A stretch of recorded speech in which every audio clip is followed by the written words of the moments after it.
Hey guys, this is Jordan Guevara from Parable. I'm super excited to give you some updates about our ministry for Parable. Let's go.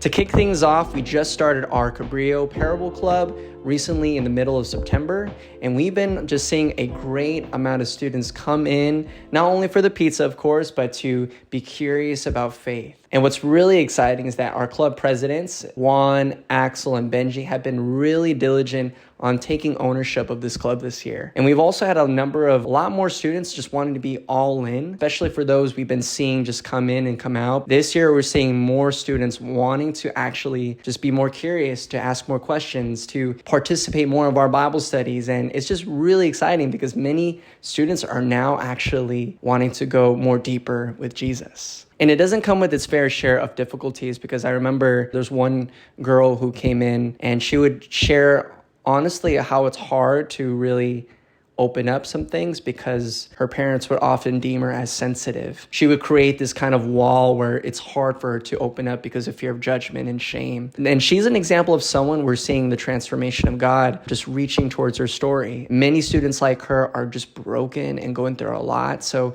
please be praying for many of our students at Cabrillo. But as I mentioned, it's really exciting to see all of our club presidents just really taking ownership of this club. And when I mean ownership, I mean they're really just seeing this as something of their own ministry. Like many of our students are actually sharing their testimonies, going out to evangelize more, and even teaching as well. And one particular student I want to bring to your attention today is Juan.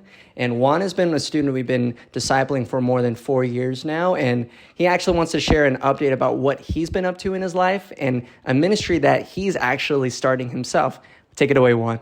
I had this idea to start a middle school ministry because I've seen many people who chose the wrong path while they're in middle school. And that's either choosing gang members, joining a gang, doing drugs, alcohol, partying, and seeing them do this so early on, it already started a habit. And once it got to high school, it was too late for them to go back. They didn't want to go back, and they were already committed to living their life they're living. With me seeing that, I wanted to make a change because I'm a part of a high school ministry called Parable. My idea was to start a middle school ministry to reach students before high school so that we could prevent them from going down this dark path. God has been calling me to go and give back to my community. I was just ignoring him because I didn't want to do this for the rest of my life. God was calling me to give back to my community and serve the west side of Long Beach for the rest of my life, and to work with high schoolers and middle schoolers and just to show students the gospel. So I planned a date to go with my friend Axel, who is also a student leader at Parable at Cabrillo High School. And we met at Stevens and we bought donuts to give out to the students, and we evangelized and spread the gospel to the students. And afterwards, staff came out to kick us out because we were on school grounds evangelizing. I was very discouraged, but I went to the principal's office to talk to the principal, and the principal turned out to be my old math teacher from years ago when I was a sixth grader. Seeing him, it just brought so much joy to me to see that he's now the principal of the middle school. I told him my idea, and he loved it. He actually grew up in the church, and he does believe in God. I never knew this about him, so him telling me this was a shock to me, and he wanted to support me in my dream of starting a middle school ministry on this campus, giving out food to the students and evangelizing, giving out Bibles, and just having a club there and starting a space where students can feel the presence of the Lord. So as you can see, it's clear that the harvest is plentiful and the laborers are here. So be praying for Juan, because it's just really cool that many students like him are actually taking initiative to see change, not only in their campuses, but other campuses as well. One last story for today. I actually got the privilege to share a message at one of our boys' Bible studies. And as some of you know, we have a boys and girls Bible study every single Thursday. And once a month, we have a citywide Bible study where it's co-ed. But I was able to share at one of our Bible studies for the guys. And we've been on this series called Wrestling with God. looking at the story of Jacob, knowing his story about him being a deceiver, stealing a blessing. Now he's left in the desert to wrestle with God. And I remember just seeing the progression of the series of what it means to look at the eyes of the Father while wrestling, but also even learning how to wrestle with our own addictions and confessing these things. And then for me, since I had the privilege to end the series, the topic I taught was how to lose the fight. The reason why I taught this topic was because I thought about this one story of a wise old Christian man who's probably 90 years old and his young little disciple. His disciple comes up to the old Christian man. He says, "Hey, do you still struggle with the devil?" And the wise old man says, "No, when I was young, I did. Now the devil and I leave each other alone." And the disciple says, "So is your life easy now?" And the wise old man says, "Oh, no, I wrestle with God." And the disciples then says, "Well, do you hope to win?" The old man says, "No, I wrestle with God and I hope to lose." This concept of losing the wrestling match with God.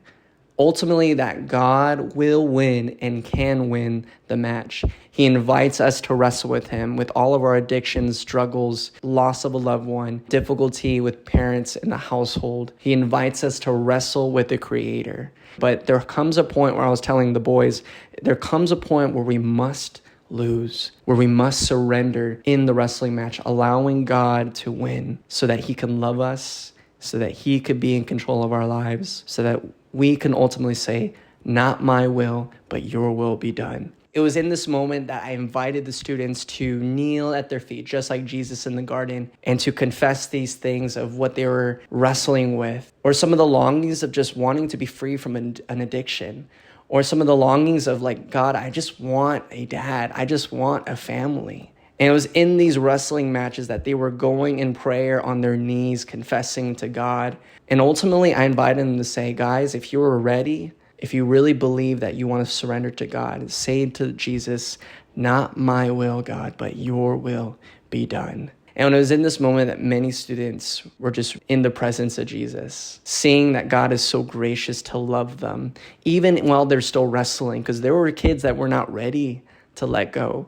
There were kids that were still having a struggle to surrender the wrestling match. And we got to pray for them. There were many students who got up and we got to pray for them. But the craziest moment was when a student came up to me right afterwards and our staff said, "Hey, there's some exciting news the student wants to share." And he said, "I surrendered my life to Jesus Christ tonight." And I was like, "What? Wow." God was reaching the one out of the 99 to bring him into relationship with him.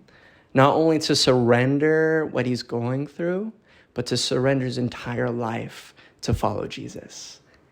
And that was amazing because I never knew that this student was someone that I did not know internally was still wrestling to believe in Jesus. But it was this night that he gave his life to the Father. On behalf of myself and even my wife, Hannah, thank you so much for partnering with us through your prayers and even partnering with us financially and just even partnering with us through your time, that your presence, whether through any of these categories, have been beneficial to seeing God flourish for many of our students in Parable. And guys, I have more stories I would love to share with you guys. So if you want to hear more stories about what God is doing on our ministry, please contact me through my email and phone number, which will be at the end of this video. I hope you're doing well, and I pray that the Lord blesses you and keeps you and make your face shine upon you and be gracious to you as you enter into your day. Love you guys. Thank you so much.